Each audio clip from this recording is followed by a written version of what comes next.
مردوں کو دفنانے کے بجائے جلائیں.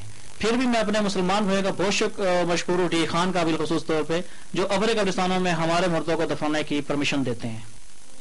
مختلف مذہبوں کے ماننے والے مرنے کے بعد تو ایک ہی جگہ دفن ہے، لیکن اگر اتحاد کی ایسی ہی مثال زندہ لوگ بھی قائم کر لیں تو دنیا جنت کا نظارہ پیش کرنے لگے. مہاویش، بچپن، دوست اور اسکول انسان کو کبھی نہیں بھولتے، اور میرا خیال ہے کہ انسان چاہے کتنا بھی بڑا آدمی کیوں نہ ہو جائے اس کو کم از کم اپنا اسکول تو بالکل نہیں بھولتا. بالکل ٹھیک کہہ رہے ہیں آپ انعام. انسان بچپن میں شرارتوں اور کھیل کود میں اپنی ہر خواہش پوری کرتا ہے، لیکن میاں والی میں شادی شدہ عورت بچپن میں رہ جانے والی ایک خواہش کو پورا کرنے کی کوشش کر رہی ہے. سفید برقع پہنے یہ عورت اپنے بچوں کو اسکول چھوڑنے نہیں آ رہی، نہ ہی یہ اسکول ٹیچر یا کوئی اور ملازمہ ہے، بلکہ یہ عورت تو خود طالبہ ہے، وہ بھی پہلی جماعت کی. یہ جس اسکول میں پڑھتی ہے وہ کوئی تعلیم بالغان کا مرکز نہیں بلکہ عام سا پرائمری اسکول ہے. میاں والی کی رہنے والی 3 بچوں کی ماں رخسانہ گئی تو تھی اپنے بچوں کا اسکول میں داخلہ کرانے، مگر ننھے بچوں کو پڑھتا دیکھ کر اس کے دل میں بھی پڑھنے کا شوق تھا اور وہ 20 سال پیچھے چلی گئی. اس کی خوشی کی کوئی انتہا نہیں رہی جب اس کے شوہر نے بھی اسے پڑھنے کی اجازت دے دی. اب وہ ہر روز اپنے بچوں کے ساتھ بستہ اٹھا کر اسکول جاتی ہے. بہت شوق لگی، والدین میں توجہ نہیں دی تھی پڑھوں تک. شادی کے بعد میرے شوہر نے مجھے پڑھنے کی اجازت دی تھی. کلاس میں رخسانہ کا چھوٹا بیٹا گود میں بیٹھا ماں کو پڑھتا لکھتا دیکھتا رہتا ہے. رخسانہ نہ صرف پڑھتی بلکہ ہاف ٹائم میں بچوں کے ساتھ کھیلتی بھی ہے. ننھے منھے کلاس فیلو رخسانہ سے مانوس ہو گئے ہیں. میں بہت خوش ہوں کہ رخسانہ آج ہمارے ساتھ کھیلتی ہے اور ہم مل کر پڑھتے ہیں. رخسانہ کا شوہر صابر اپنی بیوی کے اسکول جانے پر خوش ہے. میں نے اس کو اجازت دے دی کہ آپ کھلی چھٹی آپ تعلیم حاصل کریں. مجھے بڑی شوق ہوگی اگر آپ تعلیم حاصل کریں گے. اسکول ٹیچر نہ صرف رخسانہ کا حوصلہ بڑھاتی ہے بلکہ اسی کے کہنے پر اسے کلاس میں بیٹھنے کی اجازت بھی دلوائی ہے. اس نے پڑھنا شروع کر دیا. اس کے علاوہ بھی میں اس کو بریک ٹائم میں بھی تھوڑا سا ٹائم دے دیتی ہوں تاکہ یہ بہتر سے بہتر جو ہے اس کو کر سکے. آدھی رات تک میں اب شامل کریں گے آج کی خاص رپورٹ. فیصلہ آباد میں ظالموں نے ڈھا دیا بے بس بیوہ پر ظلم کا پہاڑ. ظلم کی ستائی عورت انصاف کے لیے پولیس کی جانب دیکھ رہی تھی، مگر لگتا ہے اسے انصاف ملنے میں کچھ وقت لگے گا.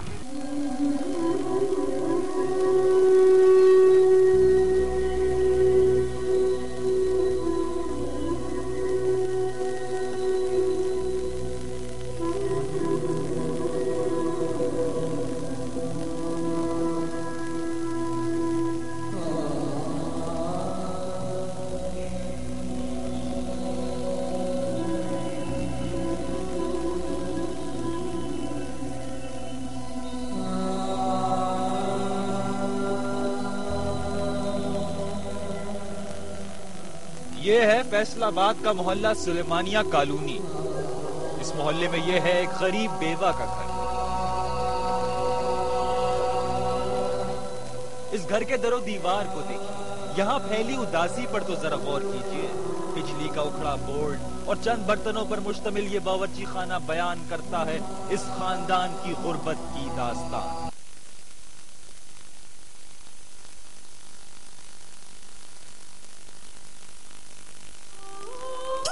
ہمیں احساس ہے کہ آپ کی روزمرہ کی دھلائی اور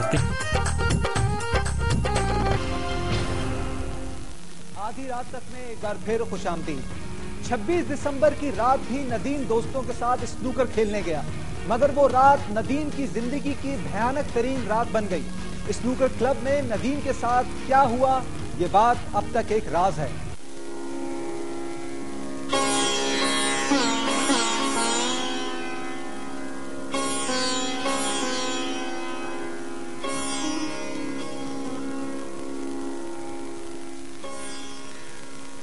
اس رات کھانے کے بعد ندیم گھر میں تھا کہ اس کا دوست عمر اسے بلانے آ گیا.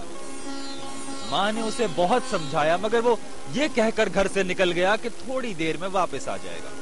بیٹا جلدی آ جانا گھر پہ۔ اس رات طاہر اسے کچھ زیادہ ہی مہربان نظر آیا۔ ندیم تو سنوکر کھیلنے لگا مگر عمر طاہر کے پاس جا کر بیٹھ گیا اور خسر پھسر کرنے لگا۔ عمر کا رویہ دیکھ کر ندیم کچھ پریشان ضرور ہوا مگر اس نے کھیل جاری رکھا۔ کچھ دیر بعد ندیم نے گھر جانے کا فیصلہ کیا مگر طاہر نے کہا کہ اسے کسی کام سے قریبی علاقے میں جانا ہے، سب دوست ساتھ چلتے ہیں۔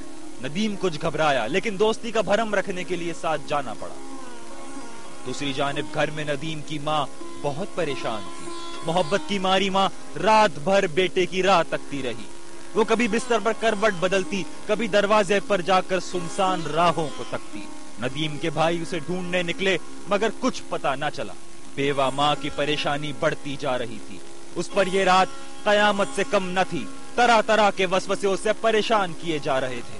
اسی دوران رات کا اندھیرا ختم ہوا اور سورج نے اپنی کرنیں ہر طرف پھیلا دی۔ ندیم کی ماں کی حالت اب بھی ایسی ہی تھی کہ اچانک گلی میں کچھ شور ہوا۔ یہ شور کیسا تھا؟ لوگ اکٹھے کیوں ہو رہے تھے؟ بوڑھی عورت کی سمجھ میں نہ آ رہا تھا۔ اس نے دروازے پر جا کر دیکھا تو کوئی کہہ رہا تھا کہ قریب ہی کھیت میں پڑی ہے ایک لاش، خون میں لت پت لاش۔ ابھی وہ حیران کھڑی ہی تھی کہ ایک بچے نے اطلاع دی کہ مرنے والا کوئی اور نہیں بلکہ اس کے جگر کا ٹکڑا ندیم ہے۔ دن چڑھیا تو کہ چھوٹا جا بچہ نہ کھائے انہیں کہ خالا فٹافٹ اٹھتا ہے کی ہویا کہندا سائن انہیں کیا دے نال کھالے گدے دے وچ مار کے سٹیا۔ مرنے والا ندیم ہے۔ بوڑھی ماں نے جملہ کیسے سنا ہوگا؟ کوئی یاد نہیں اور میرے دو اس کا دل سینے میں پھٹ گیا ہوگا، آسمان ٹوٹ کر گر پڑا ہوگا۔ بوڑھی ماں کو تو اس کے بعد کچھ ہوش نہ رہا۔ نہیں، میرا ندیم نہیں مر سکتا، میرا ندیم نہیں مر سکتا۔ ابھی رات ہی تو وہ مسکراتا ہوا گیا تھا۔ وہ دل میں دعائیں کرنے لگی کہ لوگ جھوٹ بول رہے، لاش کسی اور کی ہو۔ بوڑھی ماں گرتی پڑتی جا پہنچی لہلہاتے کھیتوں۔ ندیم کی گمشدگی سے پریشان بیوہ ماں جب کھیت میں پہنچی تو اسے ہر طرف لوگوں کا ہجوم نظر آیا۔ پولیس نے ماں کو آگے بڑھنے سے روک دیا۔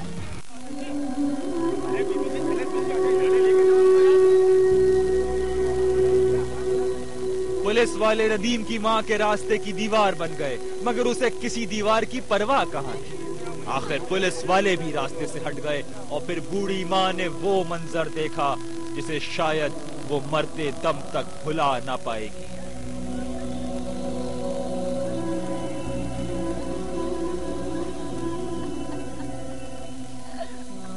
وہ چلانے لگی کہ پروردگار، تو نے یہ دکھانے سے پہلے میری آنکھیں کیوں نہ چھین لی؟ میں تو نہیں جانتا، بڑی مشکل کر کے میں میرے پوتے سے میرے منہ دیکھ لیا میں کہیں گے تھے بہت برے حالات کیتے تھے نہ بغیر تھا ایسے برے حالات کیتے تھے میں دیکھ نہیں سکتی، میں پوری زندگی نہیں ہے میں بول سکتی تھی۔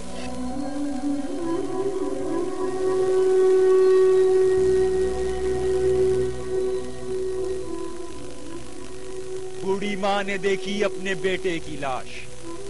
ظالموں نے اینٹیں مار مار کر اس کا چہرہ بگاڑ دیا۔ جسم پر بھی تشدد کے کئی نشان تھے۔ قریب ہی پڑی تھی خون میں بھیگی وہ اینٹ جسے ظالم نے ندیم کے سر پر مار مار کر اس کی جان نکالی۔ اس ماں کے لیے یہ منظر کسی قیامت سے کم نہ تھا۔ عورت کے پاؤں کے نیچے سے زمین ہی نکل گئی۔ ماں اپنے لاڈلے کی لاش دیکھ کر اچانک لڑکھڑائی اور زمین پر گرتے ہی بے ہوش ہو گئی۔ ندیم کا یہ حال کس نے کیا؟ اسے موت کے منہ میں دھکیلنے والا کون تھا؟ اور آخر اس بے رحمانہ قتل کی وجہ کیا تھی؟ پولیس کا کہنا ہے کہ ندیم کو تشدد کے بعد قتل کیا گیا اور زیادتی کی بھی کوشش کی گئی تھی۔ اینٹیں مار مار کے مارا، وہ اینٹیں بھی وہاں موجود ہیں، وہ اینٹیں بھی ہم نے قبضہ میں لی ہیں۔ پولیس نے 4 افراد کے خلاف قتل کا مقدمہ درج کر لیا جبکہ عمر پولیس کی حراست میں ہے۔